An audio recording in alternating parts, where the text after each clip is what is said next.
HOA Karen screams. When I block her view with my ranch fence. Didn't know I own the whole mountain. Hi everyone, it's me. Welcome to my channel where we share stories of the most ridiculous people who think they own the world. Our next post is from Scott.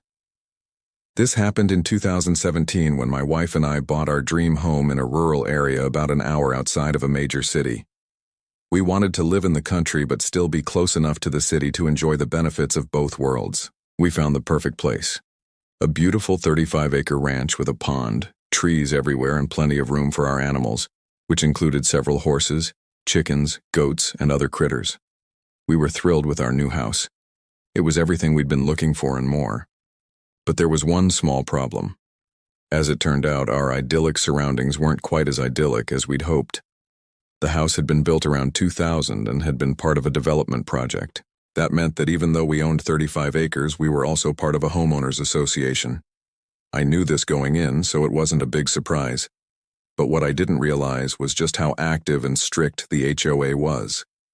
They policed everything, even things that seemed completely irrelevant like the color of your shutters or the type of grass you had on your lawn. One day, I decided to put up a fence around some rare plants that I had growing near the road. I chose a bright neon green color because I thought it would look cool, but little did I know that this seemingly innocuous decision would turn our HOA world upside down. The plant area was right next to the road and I was worried that someone might accidentally run into them and destroy them, so I decided to put up a small fence to protect them. The fence was only about 4 feet tall and was made out of metal, which matched the bright green color of the plants. I thought it looked great, and it certainly got the job done. But it wasn't long before I received a letter from the HOA. The letter informed me that I had violated the community rules by erecting a structure without first getting approval from the HOA board. I couldn't believe it. All I had done was put up a small fence to protect my plants and now I was being punished for it. But the letter made it clear that I had to take down the fence immediately or face fines. I was furious, but I knew that if I didn't comply, the HOA would probably fine me. So I reluctantly took down the fence. I knew that I could appeal their decision to the board, but honestly, I didn't want to deal with it, so I let it go. However, a few weeks later, I decided to put up a new fence.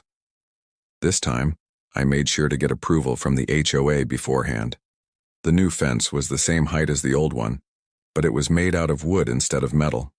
I thought it looked nice, and it accomplished the same goal. But little did I know that this new fence would cause even more trouble. It turned out that one of my neighbors, Debbie, didn't like the new fence. She said that it blocked her view of the mountains and demanded that I take it down. I was confused. I had gotten approval from the HOA and the fence wasn't even blocking the view. All she had to do was walk a few feet to the side and she could see the mountains just like before. But she was adamant that I had to remove the fence. Then one morning, I woke up early and saw Debbie standing by the fence taking pictures of it. I went out to talk to her and asked her why she was taking pictures. She told me that she was going to complain to the HOA about the fence again. I told her that the fence wasn't doing anything wrong and that I had already talked to the HOA about it. But she wasn't having it. She told me that I had to take down the fence or else she would make sure that the HOA fined me. I was fed up with Debbie and her constant complaining.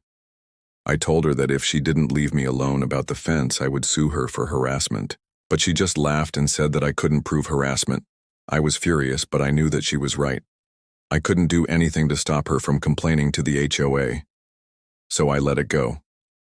However, a few days later, I heard some loud banging coming from outside. I went to investigate and saw Debbie standing by the fence with a sledgehammer. She was taking turns hitting each board of the fence as hard as she could. I was shocked. What was she doing? I went out to confront her and asked her what she was doing. She looked up at me, a wild look on her face, and shouted, "You won't block my view of the mountains, I'll make sure of it." She then turned back to the fence and continued banging away. I was stunned. I couldn't believe that she was actually trying to break down my fence. At that point, I knew that I had to do something.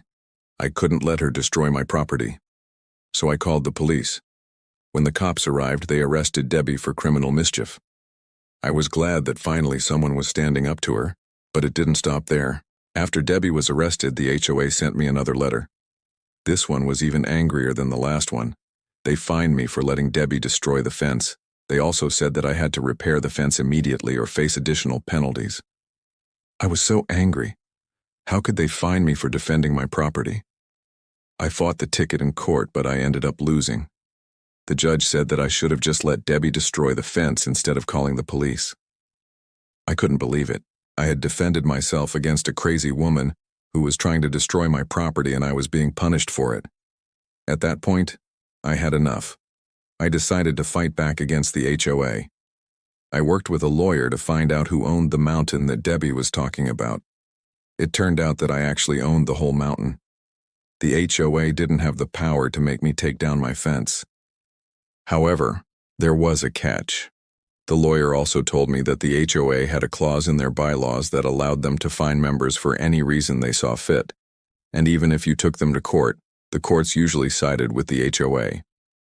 I knew that the HOA would try to fine me again, but I wasn't worried. I had the money to pay the fine, and it would be worth it to stick it to the HOA. Sure enough, the HOA fined me again. This time they fined me for not repairing the fence after they had told me to. I paid the fine without even arguing. Then I went to work on my revenge. I had a large metal gate installed at the entrance to my ranch. The gate was tall and solid, and it had a big sign on it that said, "No trespassing." When the HOA saw the gate, they flipped out. They sent me another letter threatening to fine me for putting up a sign that was too big. But I didn't care. The sign wasn't too big, and it was definitely legal. I had put it up to keep people off my property, and that was my right as a landowner. The HOA tried to take action against me, but they couldn't do anything. I had followed all the rules when I put up the gate and sign. They were powerless to stop me. I was happy to have stuck it to the HOA, and I knew that they wouldn't mess with me again. After that, Debbie started ignoring me. I saw her around the neighborhood, but she always looked away when she saw me. I think she was embarrassed after she had been arrested, but I don't blame her. If she hadn't been arrested, she probably would have kept trying to harass me. These days, I don't even think about Debbie or the HOA. I just focus on enjoying my property and the beautiful view of the mountains. I'm glad that I stood up for myself and didn't let the HOA bully me. Even though it was a lot of work, it was worth it in the end. Now, if you're wondering, I never did find out what the M stands for in HOA. Maybe it stands for highly opinionated ass. Who knows? Anyway, thank you for listening to my story. It might have been a while since I posted, but I'm back now and I have lots of videos planned. So stay tuned for more great content. Thanks for watching.